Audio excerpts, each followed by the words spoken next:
Hello everyone, welcome back. I am Bajrang, a second year MBBS student from GMC Shri Ganganagar. और आज हम 3 topics पढ़ने वाले हैं। लाइक हम स्केलेटन सिस्टम पढ़ रहे थे, तो हम स्केलेटन सिस्टम को ही आगे करेंगे कंटिन्यू। उसमें हम पहला टॉपिक पढ़ेंगे पार्ट्स ऑफ लॉन्ग बोन। दूसरा फिर हम पढ़ेंगे types of epiphysis and third हम पढ़ने वाले हैं blood supply of long bone. ये तीनों के तीनों ही टॉपिक जो है वो यूनिवर्सिटी के टाइम पॉइंट ऑफ व्यू से बहुत ज़्यादा इंपॉर्टेंट भी है, और ये तीनों के तीनों टॉपिक इसी वीडियो में कवर होंगे। तो शुरू करते हैं।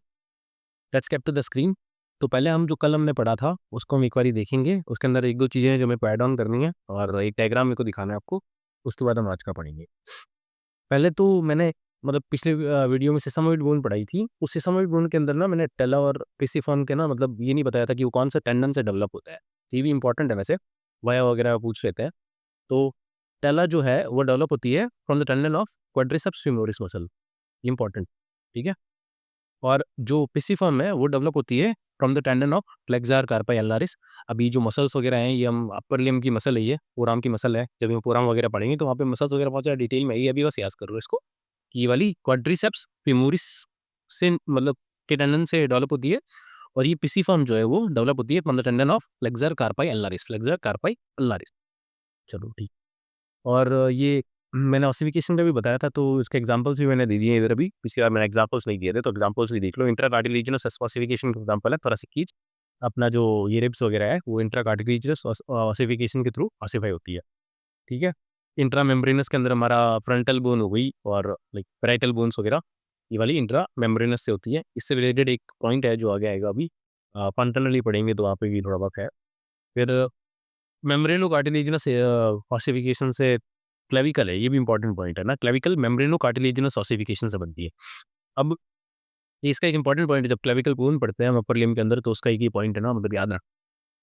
अब देख, मैंने आपको एक और चीज़ बोली थी कि जो एक्सरे होते हैं, मतलब यंग मतलब न्यूबॉर्न्स के एक्सरे जो होते हैं, ठीक है। उसके अंदर आप देखो तो एक्सरेज जो, अगर न्यूबॉर्न का एक्सरे लेते हैं ना हम कोई भी, तो न्यूबॉर्न्स के एक्सरे के अंदर हमको गैप्स दिखाई देते हैं। देखो ये जो बोन है, ये देखो, ये बोन है और ये बोन है। ये दोनों बोन्स जो है ना, इनके बीच में गैप दिख रहा है। ये देखो, ये वाला गैप दिख रहा है आपको, ठीक है। यहाँ पे ये देखो, ये मेटाकार्पल्स है, और ये नहीं, रेडिएशन, ये अपनी रेडिएशन अनला है। इनके बीच में देखो गैप दिख रहा है। तो ये जो गैप है ना, वो क्यों है? देखो जो बोन होती है, मैंने बोला था कि जो बोन ओसिफाई होती है वो प्राइमरी और सेकेंडरी सेंटर्स से होती है। तो प्राइमरी सेंटर्स जो होते हैं वो पैदा होने से पहले ही डेवलप हो चुके होते हैं और उनमें ओसिफिकेशन शुरू हो गई होती है। तो अभी अगर ये बच्चा अगर मान लो पैदा ही हुआ है, तो ये जितनी भी बोन बनी हुई है ना, ये बोन बनी है प्राइमरी सेंटर से, ठीक है।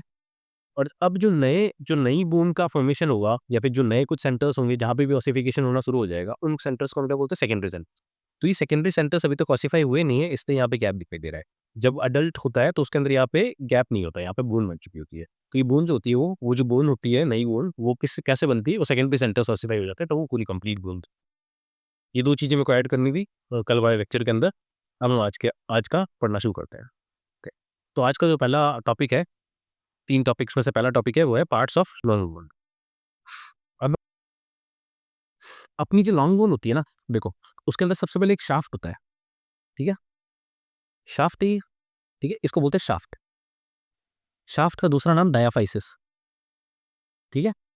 शाफ्ट को डायाफाइसिस बोलते हैं। अब ये शाफ्ट जो है, उसके इधर की तरफ एक एपिफाइसिस होता है और दूसरी तरफ भी एक एपिफाइसिस होता है, ठीक है। तो शाफ्ट और ये एपिफाइसिस, दोनों तरफ एपिफाइसिस होते हैं, ठीक है। ये डायाफाइसिस और ये दोनों एपिफाइसिस। अब इन दोनों एपिफाइसिस और डायाफाइसिस के बीच में एक प्लेट होती है इधर, ठीक है। अभी जो प्लेट होती है उसको बोलते हैं हम एपिफाइसियल प्लेट, ठीक है। इसको ग्रोथ प्लेट भी बोलते हैं, एपिफाइसियल लाइन भी बोलते हैं, ठीक है। अभी होती है एपिफाइसियल लाइन, ठीक है।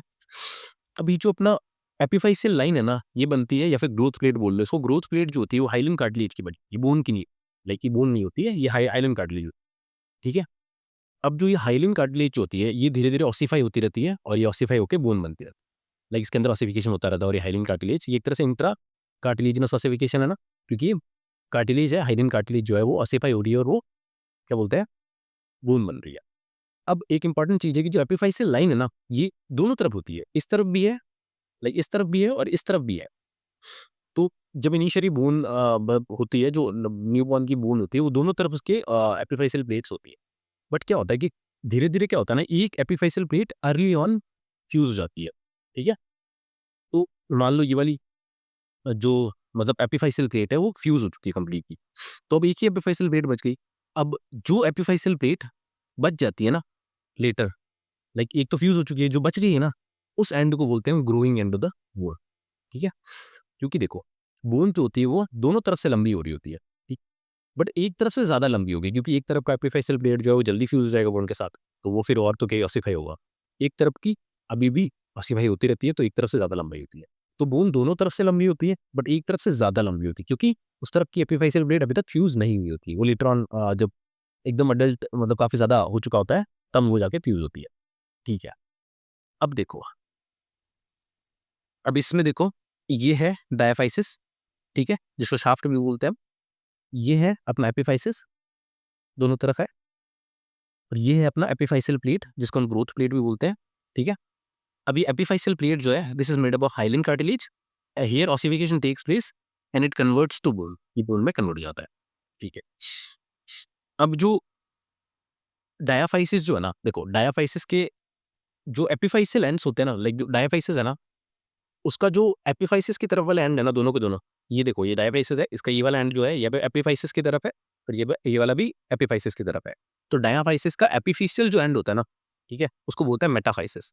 देखो मेटाफाइसिस क्या होता है, एपिफिशियल एंड ऑफ डायाफाइसिस। ठीक है, अब इसके बाद हम ये देखते हैं कि देखो जो एपिफाइसिस जो होता है ना बोन हमारा, अब एपिफाइसिस भी हाइलिन कार्टिलेज से कवर्ड होता है। एपिफाइसिस जो होता है वो भी हाइलिन कार्टिलेज से कवर्ड होता है कंप्लीटली, बट ये वाला हाइलिन कार्टिलेज जो होता है वो वाला बोन में ऑसिफाई नहीं होता है, ये वाला जॉइंट फॉर्मेशन वाल्व। तो epiphysis is also covered by hyaline cartilage to make joints, और ये वाला हाइलिन कार्टिलेज ऑसिफाई नहीं होता है, और इसके अंदर कोई भी पेरिकॉन्ट्रियम नहीं होता है। तो जो कार्टिलेजेस होती है ना उनकी कवरिंग को बोलते हैं पेरिकॉन्ट्रियम, जैसे हम बोन्स की कवरिंग होती है उसको बोलते हैं पेरियोस्टियम, जो अभी हम देखेंगे, वैसे ही कार्टिलेजेस की जो कवरिंग होती है उसको क्या बोलते हैं, पेरिकॉन्ट्रियम।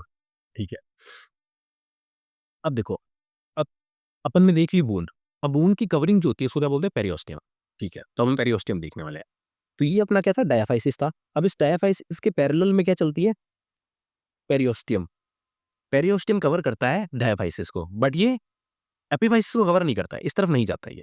ठीक है, ये यहीं से मुड़ जाता है दोनों तरफ। ठीक है, अब पेरियोस्टियम कवर करता है डायाफाइसिस को, शाफ्ट को कवर करता है। अब पेरियोस्टियम और जो शाफ्ट होता है वो कनेक्टेड होता है आपस में, ठीक है, with the help of a connective tissue. ठीक, कनेक्टिव टिश्यू फाइबर्स, तो उस फाइबर्स को बोलते हैं सारपेस फाइबर। ठीक है, पेरियोस्टियम जो होता है it does not continues with epiphysis, मतलब ये यहीं से मुड़ जाता है, ये डायाफाइसिस को कवर कर लेता है बट एपिफाइसिस को कवर नहीं करता है। अब पेरियोस्टियम जो होता है ये connect it is connected with underlying bone through the connective tissue called as Sharpey's fibre.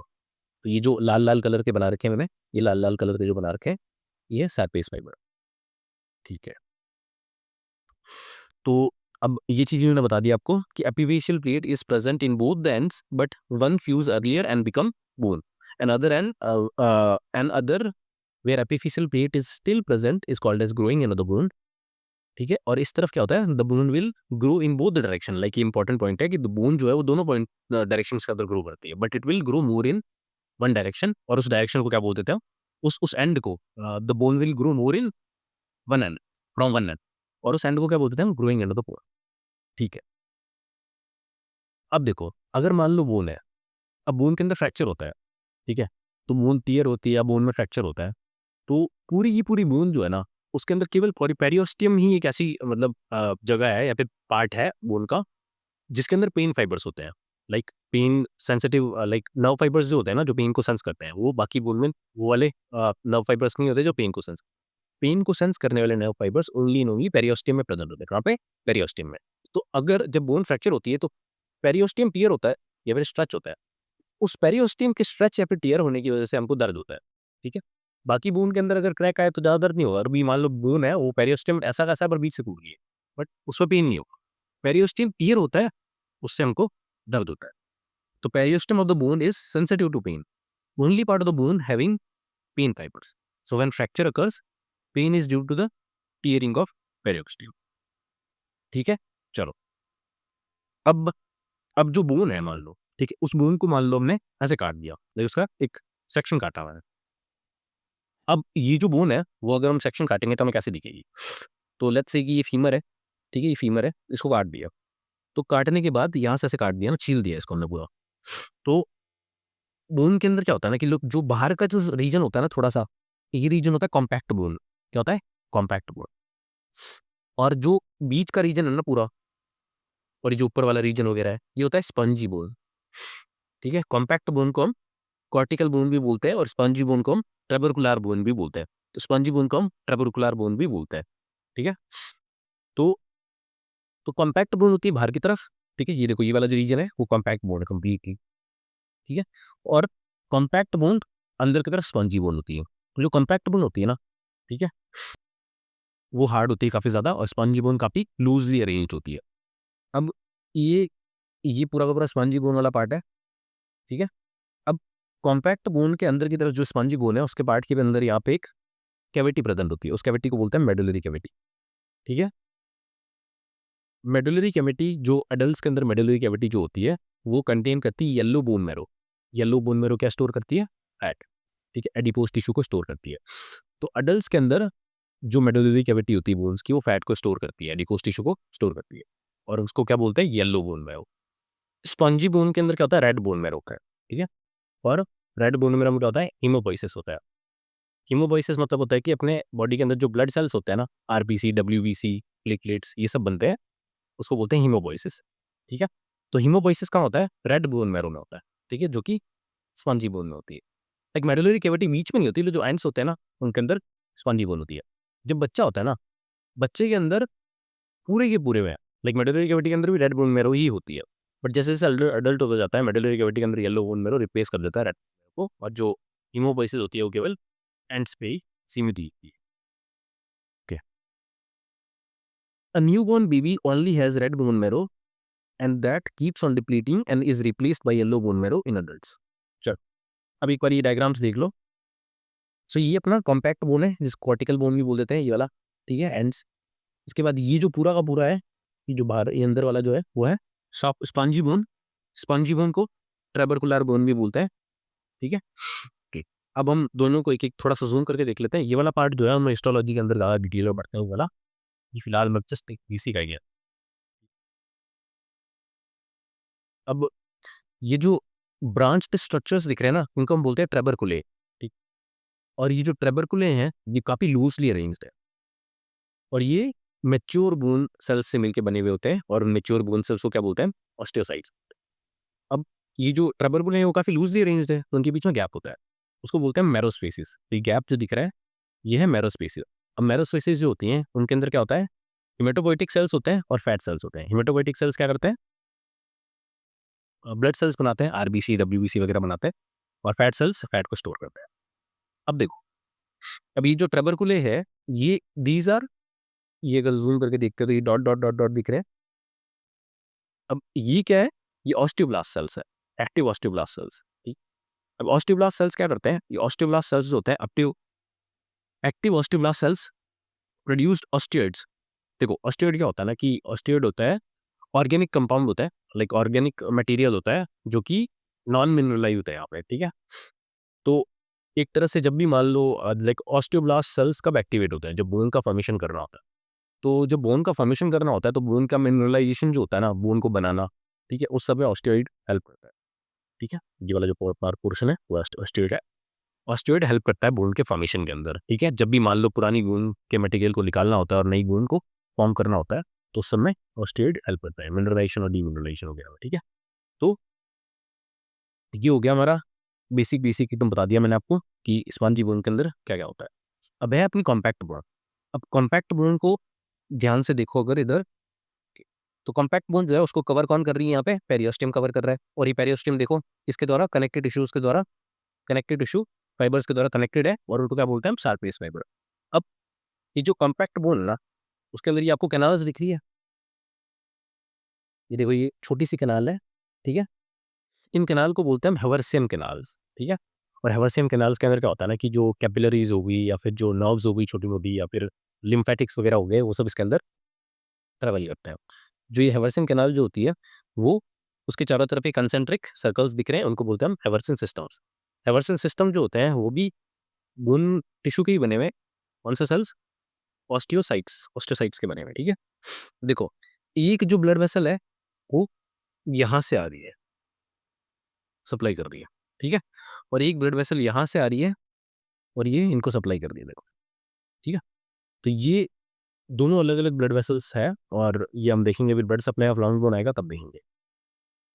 तो पार्ट्स ऑफ लॉन्ग बोन इतना ही था। तो अब हम पढ़ने वाले हैं टाइप्स ऑफ एपिफाइसिस।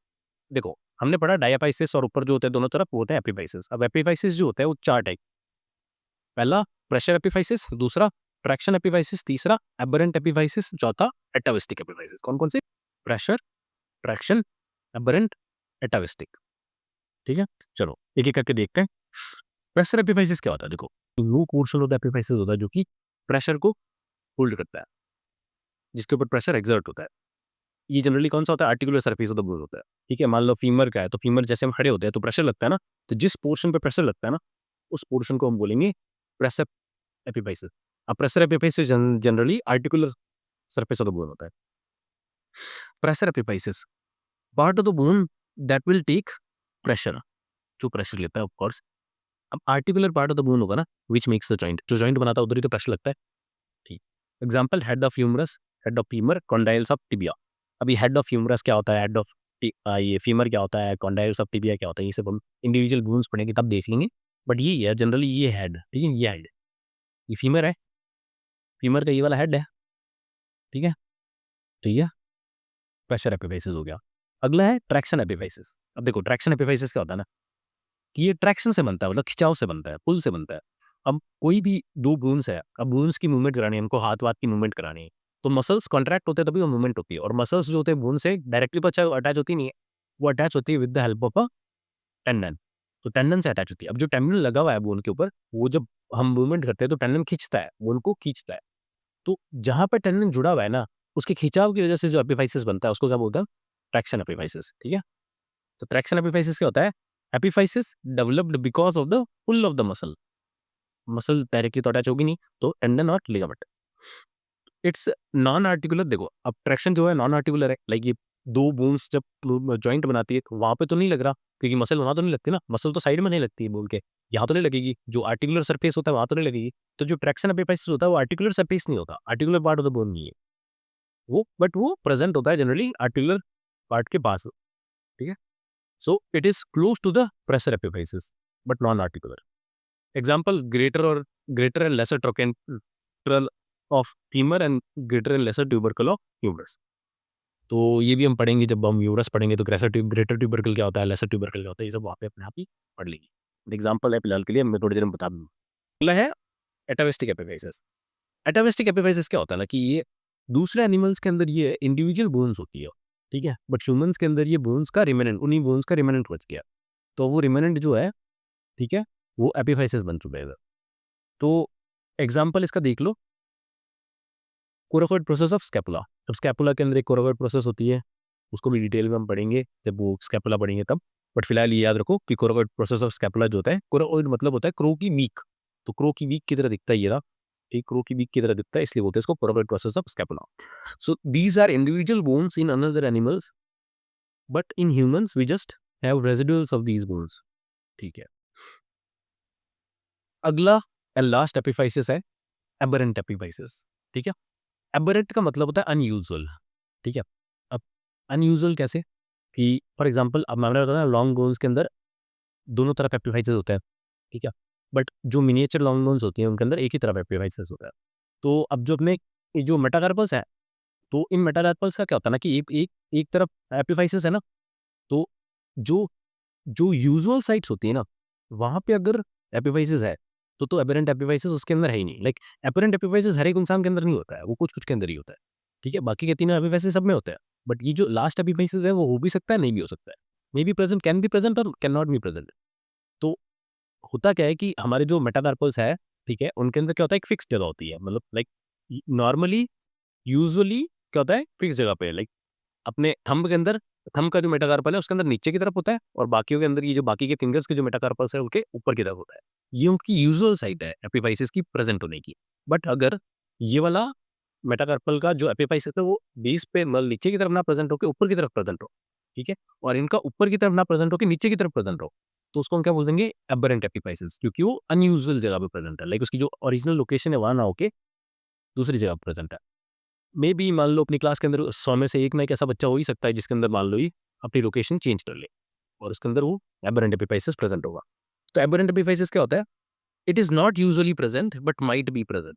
ठीक है, उसको क्या बोलेंगे हम? अनयूजुअली प्रेजेंट होता है ये। एग्जाम्पल देखो, यहाँ पे देखो एक बारी, ये अपना फर्स्ट मेटाकार्पल है, सेकंड, थर्ड, फोर्थ और फिफ्थ, ये मेटाकार्पल। तो नॉर्मल साइट क्या है? लाल से मैंने डिनोट किया है कि फर्स्ट मेटाकार्पल के अंदर जो नॉर्मल साइट है वो ये है, सेकंड में ये है, थर्ड में ये है, फोर्थ में ये है और फिफ्थ में ये है। बट अगर ये मेटाकार्पल का जो एपिफाइसिस है वो यहाँ ना आके यहाँ आ जाए, ठीक है, यहाँ आ जाए, अगर मान लो ये लोकेशन चेंज कर ले, तो उसको बोलते हैं हम अनयूजुअल साइट। ठीक है, और इनको क्या बोल देंगे हम? Aberrant epiphysis. एग्जाम्पल क्या हो गया? Head of the first metacarpal, देखो head of the first metacarpal and base of the other metacarpals.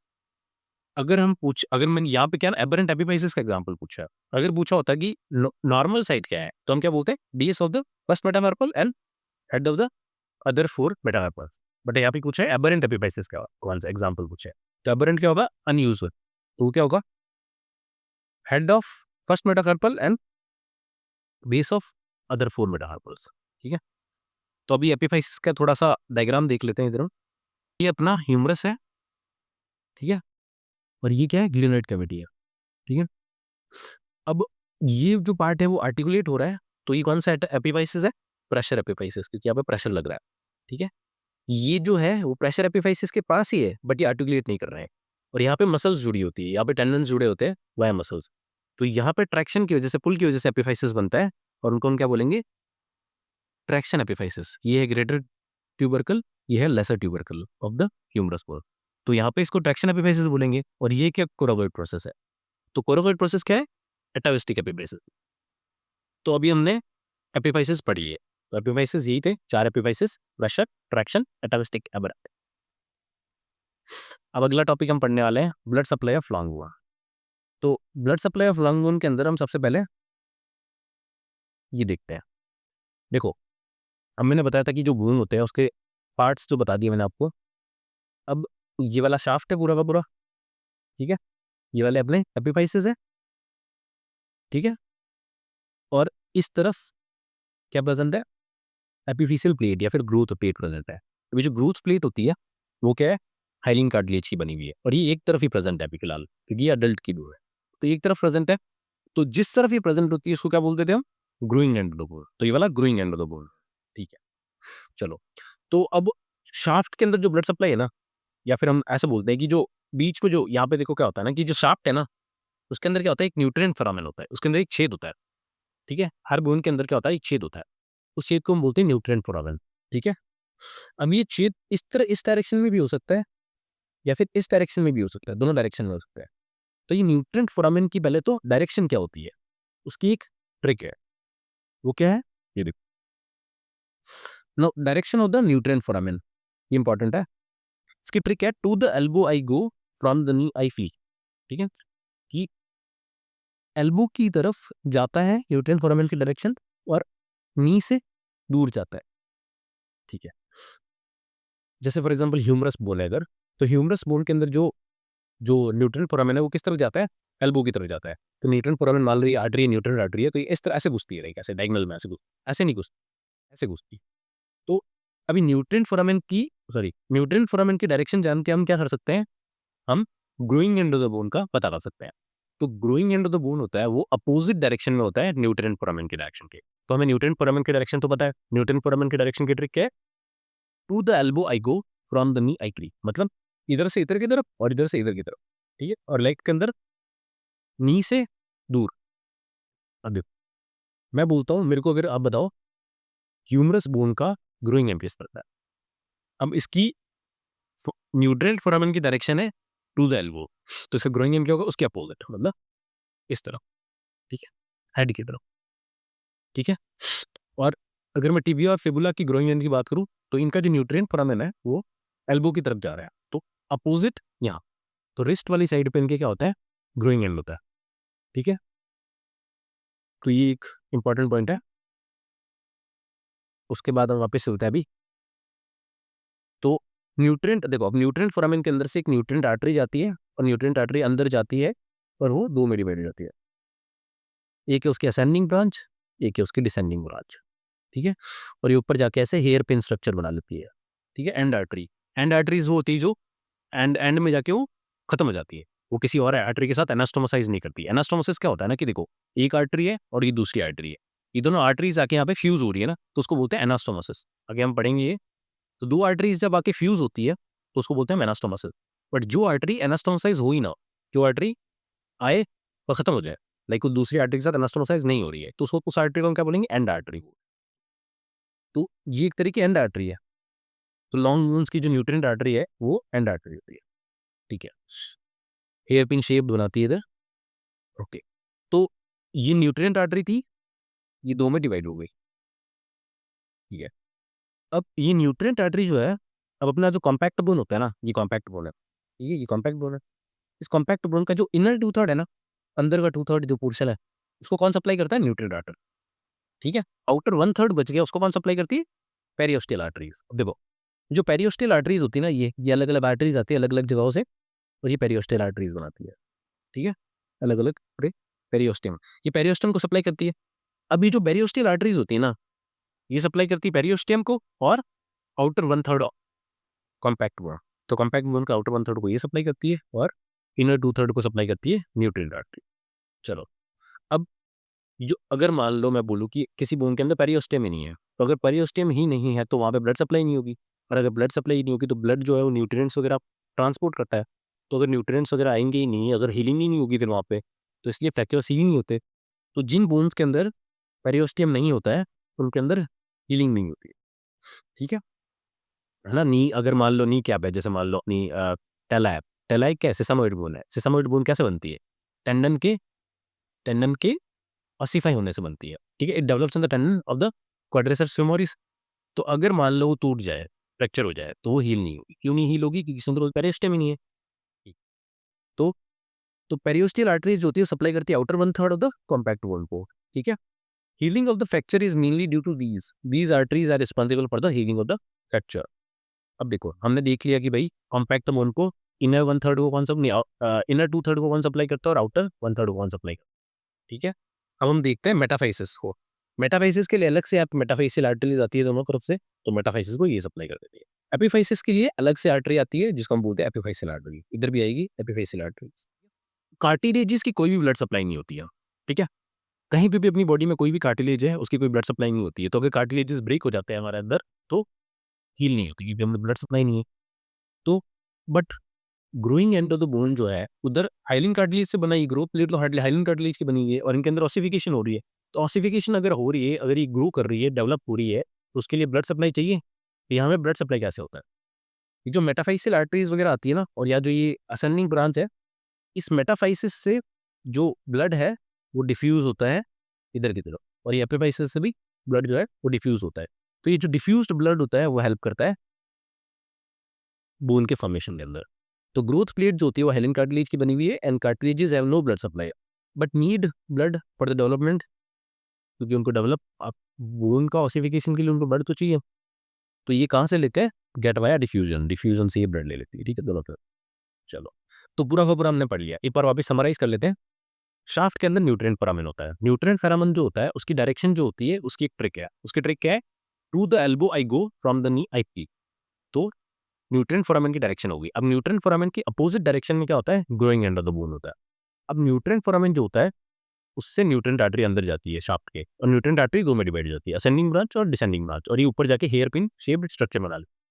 अब ये एक तरह की एंड आर्टरी है, क्योंकि ये और किसी भी दूसरी आर्टरी के साथ एनास्टोमोसाइज नहीं कर रही। अब देखो, अब ये जो न्यूट्रिएंट आर्टरी है वो क्या करती है, ये सप्लाई करती है अपने inner two third of the compact bone को। अब बचा आउटर आउटर वन थर्ड को कौन सप्लाई कर रहा है, पेरियोस्टियल आर्टरीज। पेरियोस्टियल आर्टरीज अलग से आती है, पेरियोस्टम को सप्लाई करती है, और फिर अंदर की तरफ जाके वो इसको सप्लाई करती है, outer one third of compact bone को सप्लाई करती है। ओके, अब जो अपना क्या कहता है, मेटाफाइसिस होता है, मेटाफाइसिस के लिए अलग से आर्टरी आती है, मेटाफाइसियल आर्टरीज दोनों, नीचे और ऊपर दोनों। एपिफाइसिस की अलग से आर्टरी है, एपिफिशियल आर्टरी है। अपना जो growing end of the bone है उसके अंदर अपना क्या है, ग्रोथ प्लेट है। ग्रोथ प्लेट जो है हाइलिन कार्टिलेज की बनी हुई है। हाइलिन कार्टिलेज की कोई भी ब्लड सप्लाई नहीं होती है, बट इनको ब्लड चाहिए क्योंकि वो डेवलप कर रही है, बोन को ऑसिफाई कर रही है, ठीक है। बोन के डेवलपमेंट में हेल्प कर रही है, ठीक है। बोन की लेंथ को इंक्रीज करेगा, तो उसके लिए ब्लड तो चाहिए, न्यूट्रिएंट तो चाहिए, तो न्यूट्रिएंट कहाँ से मिलेंगे उसको? वाया डिफ्यूज़र, डिफ्यूज़न से उसके पास न्यूट्रिएंट जाता है और वो ऑसिफाई होती है। तो ये हो गई पूरा का पूरा blood supply of lung bone का। अब एक इसका क्लिनिकल इसका क्लिनिकल है ऑस्टियोमाइलाइटिस। देखो, जो चिल्ड्रंस होते हैं ना, उसके अंदर ये हेयर पिन शेप, देखो ब्लड आता है ना, और ब्लड के अंदर मान लो बैक्टीरियल इन्फेक्शन वगैरह हो रखा है, तो क्या होता है कि जो ब्लड का जो बैक्टीरिया वगैरह होते हैं ना, वो इधर इधर की तरफ क्या होता है, ट्रैप हो जाता है। ये हेयर पिन जैसे स्ट्रक्चर्स बनाते हैं ना, ऊबड़-खाबड़, मुड़े हुए, तो उन मुड़े हुए स्ट्रक्चर्स के अंदर क्या होता है ना कि बैक्टीरिया या फंगस जो होता है वो ट्रैप हो जाता है, ठीक है? और वो ट्रैप हो जाता है, तो उसकी वजह से क्या होता है, लाइक ब्लड आगे की तरफ जा नहीं पाएगा। तो ब्लड जब आगे नहीं जाएगा, बोन के अंदर अगर ब्लड नहीं पहुँचेगा, तो क्या होगा, इन्फेक्शन हो जाएगा। इन्फेक्शन क्या होता है? इन्फेक्शन होता है कोई भी लोकल एरिया का डेड हो जाना, नेक्रोसिस हो जाना, ठीक है? वहाँ पे ब्लड सप्लाई का सही से नहीं पहुँचना, ठीक है? तो in children the hairpin shaped end arteries are common site for bacteria to get trapped causing infection, bacteria and fungus, ठीक है? तो इन्फेक्शन हो जाएगा। इन्फेक्शन क्या होता है मैंने बता दिया, ठीक है? और वो जो टिश्यू है वो डिप्राइव हो रहा है ऑक्सीजन के लिए। तो इस वीडियो के अंदर अब हमने 3 टॉपिक्स कर लिए। अब आने वाला वीडियो उसके अंदर स्केलेटन सिस्टम के 2 और टॉपिक्स बच गए हैं। एक तो टाइप्स ऑफ जॉइंट्स बच गया है और दूसरा फंक्शनल। ये भी दोनों थोड़े बहुत इंपॉर्टेंट टॉपिक है। टाइप्स ऑफ जॉइंट्स बहुत ज़्यादा इंपॉर्टेंट है, फंक्शनली भी थोड़ा बहुत इंपॉर्टेंट है। तो आने वाली वीडियो के अंदर ये दोनों पढ़ेंगे। So that is all in this video. आपको नोट्स जो है वो टेलीग्राम चैनल पे डाल दूँगा मैं, और अगर आपको ये वीडियो पसंद आया हो तो इस वीडियो को लाइक करो और अपने दोस्तों के साथ भी शेयर करो और subscribe the channel. Thanks for watching.